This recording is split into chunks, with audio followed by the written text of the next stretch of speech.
ለማስተማር በተለይ በክርስትና ሕይወት ውስጥ እያንዳንዱ ክርስቲያን ሕይወት የሚረሳ የሚያልፍ የሚጠፋ እንዳይደለ ይልቁንም ፍሬው ከዚያ ሰው ማለፍ በኋላ ከዘመናት በኋላ እጥፍ እንደሚሆን ለማሳየት ሲሆን የዚህ ታሪክ መሰረታዊ ዓላማ ደግሞ ቅድም መግቢያ ላይ መምህራችን እንደነገሩን የቤተ ክርስቲያን ልደት የቤተ ክርስቲያን ወደዚህ ዓለም መምጣት ወደዚህ ዓለም ስንል አጠቃላይ በምላት መድረስ ለሁሉም መዳረስን ጭምር የማወጅ ዕለት ነው።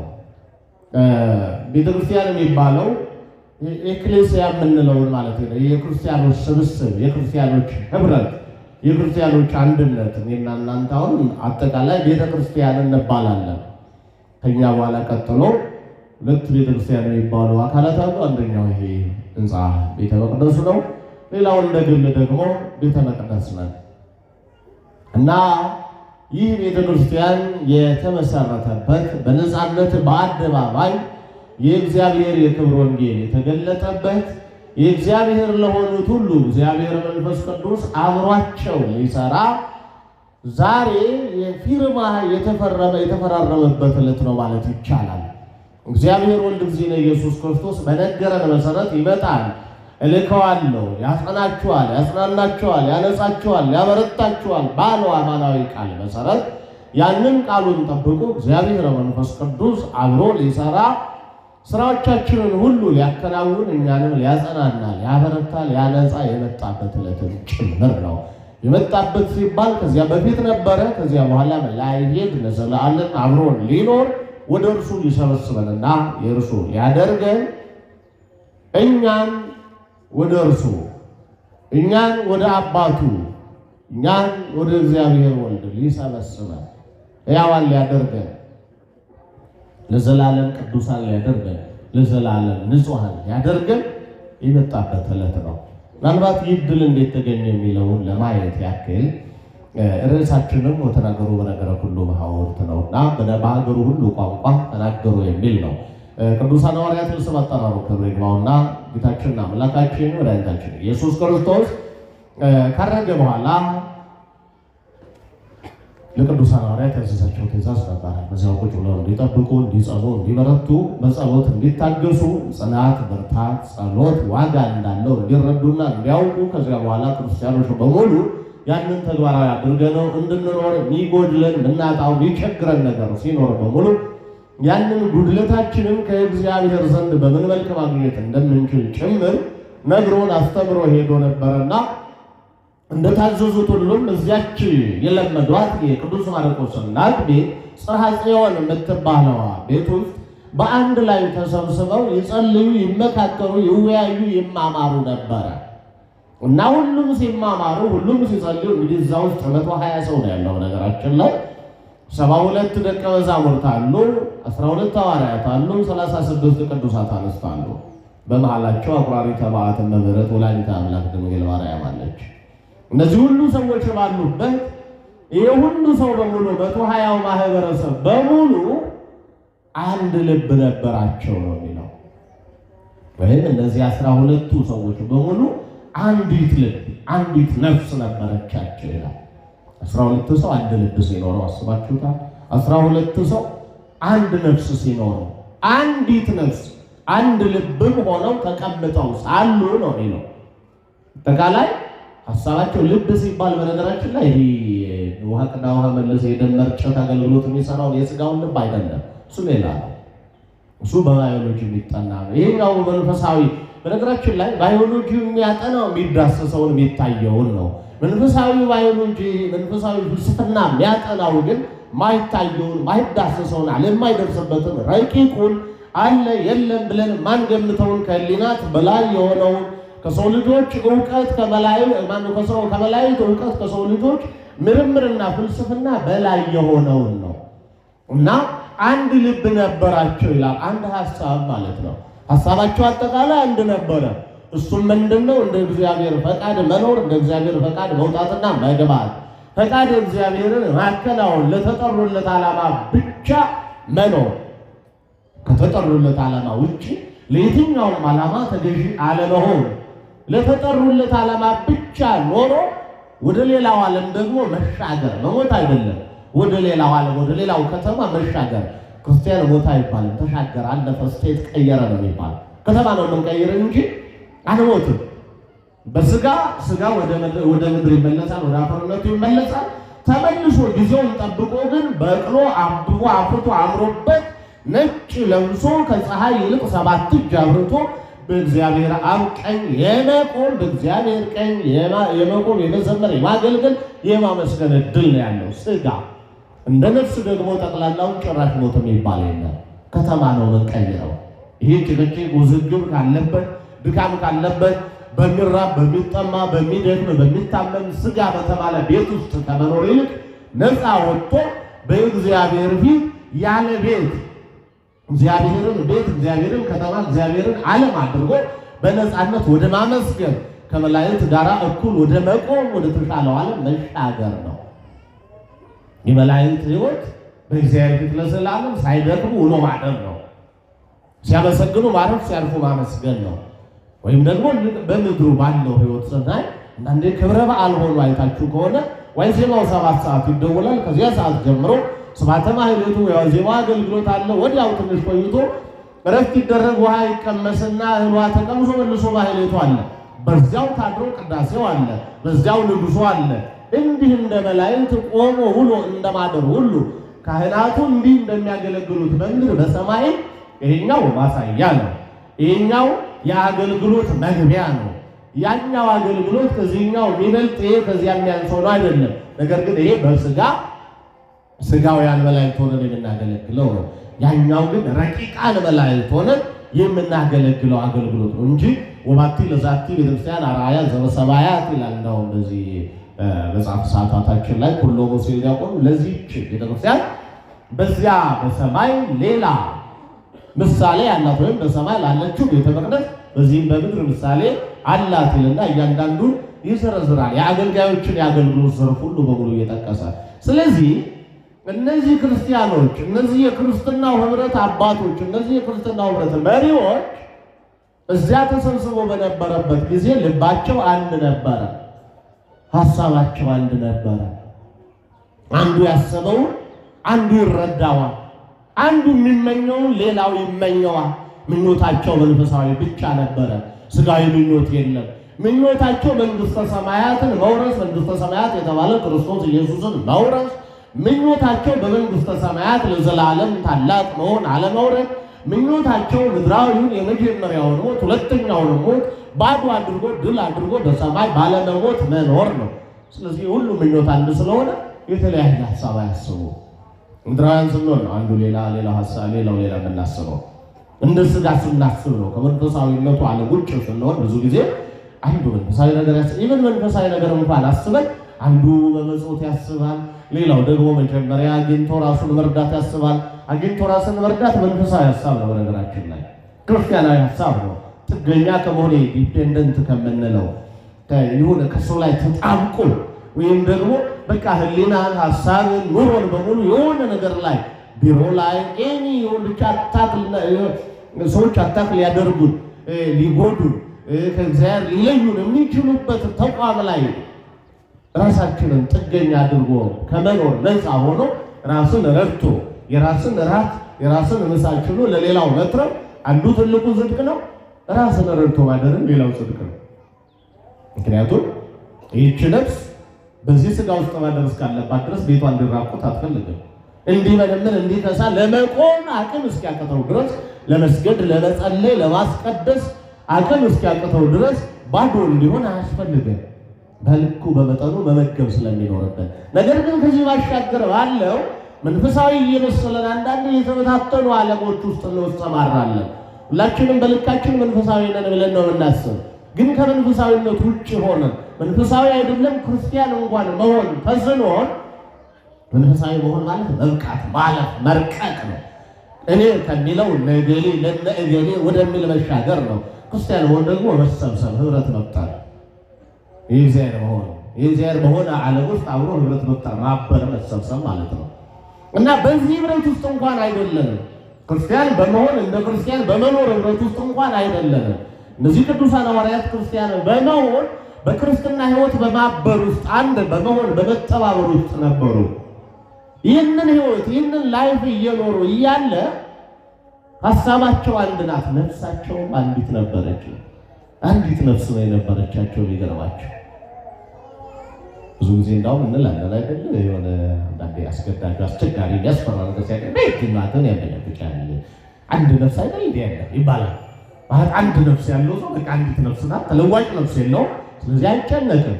ለአንድ ነፍሴ እንዴትም ሆኜ ሳልዋሽ እኖራለሁ፣ ለአንዲት ነፍሴ ብዬ በፍጹም ሕሊናዬን አልሸጥም ብሎ በነፍሱ ተወራርዶ የሚኖር አለ። እነዚህ እኛ አንዲት ለአንድ ነው፣ እነሱ ግን 12 ሆነው አንዲት ነፍስ ነው የነበረቻቸው። ነፍሳቸው ሕይወታቸው፣ ነፍስ ማለት የመኖር መገለጫ፣ የመኖራችን መታያ፣ ለመናገር፣ ለመብላት፣ ለመጠጣት፣ ለማረፍ፣ ለመነሳት፣ ለማመስገን የትኛውንም ከስጋ ከመለየት በፊት ያለውን አገልግሎት ለማገልገል በሙሉ ነፍስ ታስፈልጋለች።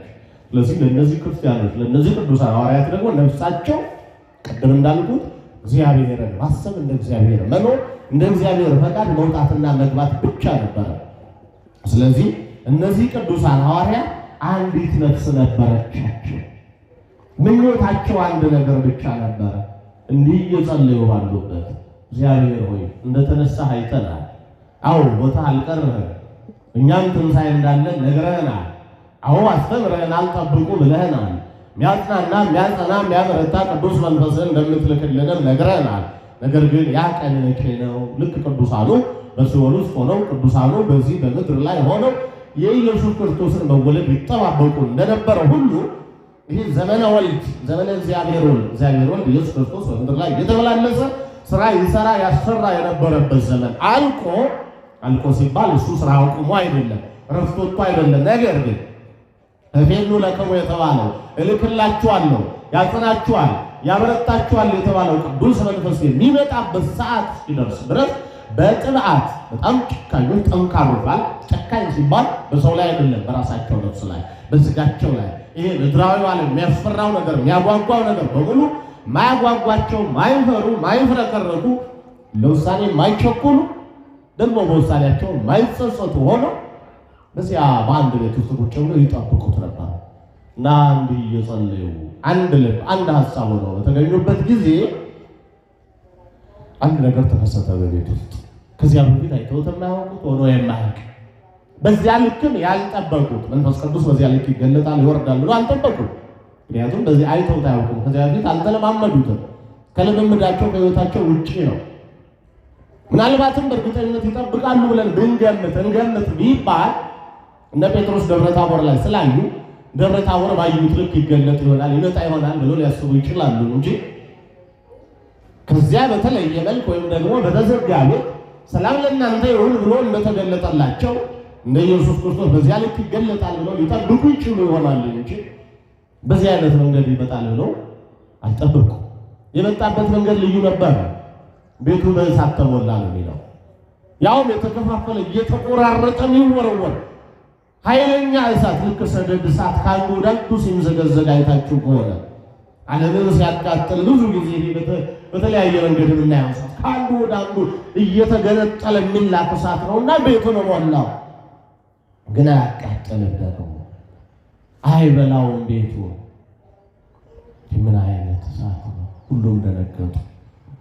ይህ እግዚአብሔር ማዳን፣ ይህ እግዚአብሔር ኃይል፣ ይህ እግዚአብሔር ክብር ወደ እነርሱ እንደመጣ ገብቷቸዋል፣ ተረድተዋል። ግን በምን መልክ ሊጎበኛቸው እንደመጣ ግራ ገብቷቸዋል። ያ የተከፋፈለ እሳት በእያንዳንዳቸው ላይ ወረደ፣ አረፈባቸው ነው የሚል። ተዋሃዳቸው፣ ተበሉት፣ ያንን እሳት ለበሱት። እነርሱ ላይ የወረደው እሳት ልብሱ ሆናቸው። ከዚያ በፊት ተምረዋል።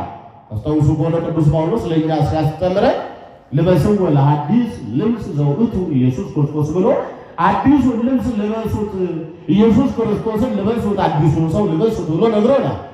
እነርሱ አዲሱን ሰው ለብሰው ጨርሰዋል። ሌላ አዲስ እሳት ደግሞ መጣላቸው። ሰው እያደገ ሲሄድ ደረጃውን መጠበቅ ሲጀምር፣ ፕሮቶኮል መጠበቅ ሲጀምር ትላንት ለብሰው ከነበረው ልብስ የተሻለ ልብስ ይገዛል። እነርሱ ትላንት የለበሱት ልብስ አላነሳቸውም። ኢየሱስ ክርስቶስ አላነሰባቸውም። የሚቀየር ልብስ አይደለም፣ ግን ተጨማሪ ልብስ ያስፈልጋቸዋል። ትላንት አስተምሯቸዋል፣ ትላንት ወልዷቸዋል፣ ትላንት አንጽቷቸዋል፣ ትላንት አጥምቋቸዋል በልደቱ በደሙ አጠቃላይ በነበረው መንፈሳዊ አገልግሎት በሙሉ በተግባርም በቃልም አስተምሯቸዋል፣ አንጽቷቸዋል፣ ወልዷቸዋል፣ አጥቧቸዋል፣ አዘጋጅቷቸዋል። ግን ደግሞ ጠንካሮች የማይበሩ ለዘላለም የሚኖሩ በሚሰሩ ስራ ሁሉ በሙሉ ውጤታማዎች የሚሆኑ የማይሞት የማይፈርስ የማይበሰብስ የማይረሳ ታሪክ እንዲሰሩ ግን አብሯቸው የሚሰራ አካል ያስፈልጋቸው ነበር። ስለዚህ አካል ነው ወደ እነርሱ የመጣ። ሲመጣ በእሳት አምሳል ላይ ወረደው። ከዚያ በኋላ እሳታውያን ሆኑ እነርሱ ራሱ። ከዚያ በኋላ ይዞ የሚያስቀራቸው ጠፋ። አንድ ልብ ነበራቸው፣ አንድ ሀሳብ፣ አንዲት ነፍስ ነበረቻቸው። አንዲት ቤት ውስጥ ተዘግተው ነበር የሚጸልዩ። ከዚያ በኋላ ያ ቅዱስ እሳት ከነካቸው በኋላ ግን ለእያንዳንዳቸው የተለያዩ ቋንቋዎች ተሰጧቸው፣ ተገለጡላቸው። ያ እሳት የቋንቋ ባለቤቶች አደረጋቸው። ትላንትና ለውርደት፣ ትላንትና ለሐሳብ፣ ትላንትና ላለመግባባት፣ ትላንትና እርስ በርስ ለመተላለቅ አገልግሎት ይሰጥ የነበረ ቋንቋ ሰዎችን ለማዳን፣ ሰዎችን ለመርዳት፣ ሰዎችን ወደ እግዚአብሔር ለማምጣት፣ ሰዎችን ከሞት ወደ ሕይወት፣ ከባርነት ወደ ነፃነት፣ ከመታወቅ ወደ ማረፍ፣ ወደ መረጋጋት፣ ወደ መጽናናት የሚያመጣው ቋንቋ ተገለጠላቸው። በማግስቱ ትልቅ በዓል ነበር። ትልቅ በዓል ተደርጎ ሕዝቡ በሙሉ ተሰብስቧል። ያ የተሰበሰበ ሕዝብ ዋጋ አግኝቶ መሄድ ስላለበት የተሰበሰበበት ዓላማ ሌላ ቢሆንም ቅሉ እግዚአብሔር የሰበሰበበት ምክንያት ግን ይህም ስለነበረ እግዚአብሔር ለሰበሰበበት ዓላማ አዋለው። ያንንስ ወዲያው ወደዚያ ሕዝብ ላካቸው። እስከ ዓለም ዳርቻ እንዲሄዱ የታዘዙ ሐዋርያት እስከ ዓለም ዳርቻ የመሄድ ስልጣናቸውን እንዲጠቀሙ እግዚአብሔር መንፈስ ቅዱስ አብሯቸው ወጡ። እስከ ዓለም ዳርቻ ድረስ ሂዱ፣ አጥምቁ፣ ወደ ተርፈ ተብሎ መመሪያ ተሰጥቷቸዋል። ሁለቱን አርድእት ታስታውሱ ከሆነ ልኳቸዋል። ሰላም ለማን ይገባል በሉ። ደግሞ ትላንት ባይደል የተነበበልን ወንጌል አስቀድሳችሁ ሰምታችሁ ከነበረ ከዚያ በኋላ የሰላም ልጅ ቢኖር ሰላማችሁ ይደርሰዋል፣ የሰላም ልጅ ባይኖር ደግሞ ሰላማችሁ አይባከንም፣ ወደ እናንተ ይመለሳል። በነገራችን ላይ እኛ ሰላምን እናስብ፣ እኛ ሰላማውያን እንሁን፣ እኛ የሰላም ልጆች፣ እኛ የሰላም ሐዋርያት፣ እኛ የሰላም ሰዎች እንሁን። ከዚያ በኋላ ሰላም የሌለ የራሱ ጉዳይ፣ ሰላማችን እኛ ጋር ይኖራል። ማንም ይታወቅ፣ ማንም ሰላም ይጣ፣ ማንም ይጨነቅ፣ እኛ ግን ተረጋግተን እንኖራለን። በተረበሸና በታወቀ ከተማ ውስጥ ተረጋግቶ መኖር ይቻላል ከእግዚአብሔር ጋር ከሆነ። ምክንያቱም የሰላም ባለቤት፣ የሰላም አለቃ፣ የሰላም ራስ፣ የሰላም ንጉሥ፣ የሰላም አባት ኢየሱስ ክርስቶስ ከኛ ጋር ስለሆነ፣ የላከን እርሱ ስለሆነ፣ ያዘዘን እርሱ ስለሆነ፣ ያስተማረንም እርሱ ስለሆነ ደቀ መዝሙር መምህሩን አይደል ይመስል። ስለዚህ እርሱን መስለን ከተገኘ የበዛው ሁሉ ታወቀ አይሁድ በጻፍትና በፈሪሳውያን በእስያውያን መሃል ሆኖ እኮ እርሱ ግን ተረጋግቶ ሌላውን ዓለም ያረጋጋ ነበር አይደል? ግማሹ እርጅና ያስጨንቀው ነበር። እነ ጴጥሮስ እኮ የዕድሜ ጉዳይ ያስጨንቃቸው ነበር። ሌላው የስልጣን ጉዳይ ያስጨንቀው ነበር ወጣቶቹ። እነዚያ ሁሉ ግን አንድ ያደረገ እግዚአብሔር መንፈስ ቅዱስ እግዚአብሔር ወልድ ከኛ ጋር እንደሆነ ማመን ብቻ ነው የሚጠበቅበት። እናም እነዚህ ቅዱሳን ሐዋርያት ከዚያ በኋላ ወጡ። በሕዝቡ መሃል በሙሉ የሰላምን ወንጌል ሰበኩ። ለእያንዳንዱ ሰው እነሱ የሚናገሩት በአንድ ቋንቋ ነው። አንድ ቋንቋ ሲናገሩ ለእያንዳንዱ ሕዝብ ግን በራሱ ቋንቋ ይሰማው ነበር። ይህ በስብሰባ ላይ ገጥሟቸው ሊሆነ ተሰበሰቡና የሚነገረው አንድ ቋንቋ ነው። ግን የራሳችሁን ቋንቋ መርጣችሁ ክሊክ ታደርጋላችሁ፣ ኤርፎን ሄድሴት ታደርጋላችሁ። የምትሰሙት የራሳችሁን ቋንቋ ነው። በምትሰሙት ቋንቋ ልክ እንደዚህ የራሳቸውን እያንዳንዱን ሰው ቋንቋ በጆሮ የሚተረጉም ቅዱስ መንፈስ ተሰጣችሁ። ከዚያ በኋላ ሲናገሩ ሕዝቡ ግራ ገባው። ቅዱስ ጴጥሮስ አረጋዊ ነው፣ ይሉኝታ አለ። እድሜ ሲሄድ የሰው ልጅ ይሉኝታ አለ። ምን ይሉኛል ይላል። መብቱን እንኳን ለመጠቀም ምን ይሉኛል፣ እንዲህ ብናገር እንዲህ ይሉኛል፣ እንዲህ ባደርግ እንዲህ ይሉኛል፣ እንደዚህ ብራመድ እንዲህ ይሉኛል። በጣም ብዙ ጭንቀት አለ። ትዝ ይላችሁ ከሆነ ቅድስት ኤልሳቤጥ ጸንሳ በነበረበት ጊዜ ጸነስኩ ብላ ማውራት ፈርታ የነበረው አሁን እንዲህ ቢሉኝስ፣ አሁን በልታ እንዲሁና ቢሉ አይ እሱ ብቻ አይደለም እንዳው ብላ ደግሞ እንዲውሸት ጀመረች ቢሉ እውነትን እንኳን ለመናገር ይሉኝታም ይባላል። ቅዱስ ጴጥሮስ የእውነቱን ወንጌል ተምሯል። ወጥቶ ለመናገር ግን ይሉኝታ፣ እዚህ ላይ ደግሞ ፍርሃትም አለ። እንዳውም በተርጉማኑ ይሉናል አንዳንዴ ፍርሃት የግላችን አድርገው ሁሉ ለካህናት ይሰጡናል። ፍርሃት ግን አይደለም። ጨዋነት፣ መረጋጋት፣ ቀስ ብሎ ማሰብ ፍርሃት አይደለም። እና ይህ ፍርሃት ተደምሮ ቤት ዘግተው የነበሩ ሐዋርያት ያለ ይሉኝታ ሕዝቡ የተሰበሰበበት አደባባይ ላይ ሄደው ሲጮሁ ፓርቴ ኢላሚ በጠቅላላው በሀገራችን ቋንቋ ቀይሩት። 84 አካባቢ ቋንቋዎች አሉን አይደለም? አንድ ሰው ሲናገር 84ቱ ብሔረሰብ በሙሉ ሲሰማው አስባችሁት እና ሕዝቡ ግራ ገባ። እንዴ እነዚህ ሰዎች እስራኤላውያን ናቸው፣ እንዴት የኛ ነገር ቋንቋ ቻሉ? ይሄማ ከእግዚአብሔር ቢሆን ነው ይላል። ያኛውም እንደዚሁ ይሄማ ከእግዚአብሔር ተገልጦላቸው ነው፣ እግዚአብሔር መንፈስ ቅዱስ እግዚአብሔር ረድቷቸው ነው እንጂ ከፈጣሪ ካልሆነ በቀር እንዴት ሊያውቁት ይችላሉ? በምን ቀን ተምረው አይተናቸዋል። 33 ዓመት ከ3 ወር ከ10 ቀን ነው መምራቸው የቆየው። እነሱ ደግሞ አብረውት የቆዩ 3 ዓመት ያህል ነው። በዚያ ጊዜ ውስጥ ደግሞ ጊዜያቸውን ሙሉ የሚያስተምሩ የሚያሳልፉት የነበረው አብረው እየተከተሉ እሱን ህዝቡ ሲያስተምር ሲፈውስ ሲያድን ነው። በምን ሰዓት ተምረው? ስለዚህ ከእግዚአብሔር ነው። ይሄም እኔ እኮ በኔ ቋንቋ ነው እየተናገሩ ያሉት በእንትን ቋንቋ ይላል። ያኛው ኧረ በኔ ቋንቋ ነው። የሚገርመው ለሁሉም ለየራሱ ተደራሽ ነው። መንፈስ ቅዱስ ሲያድርብን ለሁሉ እኩል ተደራሽ እንሆናለን። እንደ እግዚአብሔር መንፈስ ቅዱስ ሐሳብ ስናገለግል ሁሉን እኩል የሚያገለግሉ የማያዳሉ፣ ለሁሉ እኩል ዝቅ ብለው የሚታዘዙ፣ ለሁሉ እኩል ደግሞ ከፍ ብለው ከብረው የሚታዩ ሰዎች እንሆናለን። እግዚአብሔር መንፈስ ቅዱስ ከኛ ጋር ሲሆን ከዚያ በኋላ ከተማዋ ተናጠች። እንዴት እንዲህ ሊሆን ቻለ? እነዚህ የስልጣን ግፊት ያለባቸው እኛን ሊያሳድዱን ነው፣ ህዝቡን ሊቆጣጠሩብን ነው ብለው የተጨነቁ ሰዎች ደግሞ ይሄማ ሰይጣን ነው፣ ሰክረው ነው መተዋታ። ብዙ ጊዜ ደስታ ላስችል ብሏችሁ ደስታ አስክሯችሁ ስትናገሩ የስካር የሚመስለው እውነት አስክሯችሁ ይሉኝታ ሲያሳጣችሁ የመጠጥ የሚመስለው ብዙ አለ።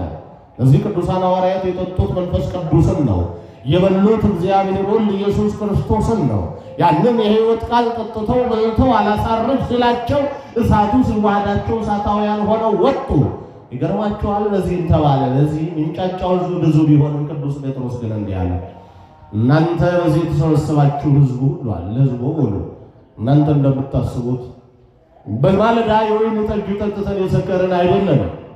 ደግሞስ አሁን ሰዓቱ ገና 3 ሰዓት አይደለምን? በዚህ ሰዓት ምን ተገኝቶ ይጠጣል? እንግዲህ የባሰበት ሰው ካልሆነ ያደረበት አንጎበር ያስቸገረው ካልሆነ በቃ በዚያ ሰዓት ጌት ይመጣል። እኛ ደግሞ በዚህ ነፃነን ታውቁናላችሁ፣ መምራችንን ታውቁታላችሁ። እኛም የመምራችን ልጆች ነን። ይልቁንም የእግዚአብሔር ኃይል፣ የእግዚአብሔር ቃል፣ የእግዚአብሔር ሰላም፣ የእግዚአብሔር በረከት እኛ ወደ እናንተ ይመጣ ዘንድ እንድትቀበሉ እንፈልጋለን የሚለውን መልእክት ነገራቸው። የእውነትን ወንጌል ሰበካቸው። በዚህ በኩል ምንጫጫ አለ፣ በዚህም በኩል ምንጫጫ አለ። መሀል ላይ ደግሞ አምኖ እነርሱን የሚከተል አለ። ቅዱስ ጴጥሮስ ዳርና ዳር ካለው ህዝብ ጋር ትግል አልጀመሩ። የተከተላቸውን ብቻ ህዝብ ይዘው ወጡ። በአንድ ቀን ቅዱስ ጴጥሮስ አስተምሮ 3000 ህዝብ አሳመነ። በአንድ ቀን። ይሄ ሆነው መንፈስ ቅዱስ ስላደረባቸው ለሁሉም ለእያንዳንዱ ዝቅ ብለው ማገልገል ስለቻሉ።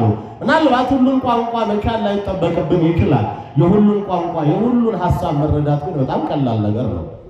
የሁሉም ህዝብ ሐሳብ በእርግጠኝነት በሰላም ወጥቶ መግባት ነው። የሁሉም ህዝብ የሚበላ የሚጠጣ መጠለያ ማግኘት ነው። የሁሉም ህዝብ ማረፍ ነው ምኞቱ።